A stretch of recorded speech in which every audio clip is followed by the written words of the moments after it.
நடிகை கஸ்தூரிக்கு நிபந்தனை ஜாமீன் வழங்கியுள்ள நிலையில் அவரது வழக்கறிஞர் டி.ஆர். பிரபாகரன் செய்தியாளர்களை சந்தித்து வருகிறார். அதன் நேரடி காட்சிகளை தற்போது பார்க்கலாம். சார், ரெண்டு வழக்கறிஞர் வந்து மனு போடும்போது ஒரு வழக்கை மட்டும் தான் எடுப்பாங்க. மனுவை மட்டும் எடுத்து அதில் ஆர்டர் போடுவாங்க. அதன்படி வந்து மனு ஆர்டர் ஆயிருக்கு. அவங்க நாளைக்கு வந்து சிறையிலிருந்து வெளியே வருவாங்கன்ற எதிர்பார்க்கணும். நாளைக்கு காலையில நாங்க ஷூரிட்டி கொடுப்போம் சார் நீதிமன்றத்தில்.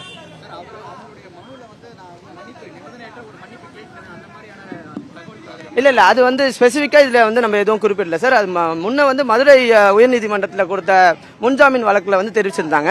அதை வந்து நீதிமன்றம் அப்ப மதுரை கிளை வந்து ஏத்துக்கல. பட் இங்க எழும்பூர் நீதிமன்றத்தில் வந்து அரசு தரப்புல இருந்து எந்த ஒரு ஆட்சேபனை இல்லை அப்படின்றத கன்சிடர் பண்ணி இப்ப பெயில் கொடுத்திருக்காங்க சார். இதுல நாங்க மென்ஷன் பண்ணல சார். இல்ல சார் அப்படி எதுவும் இல்ல.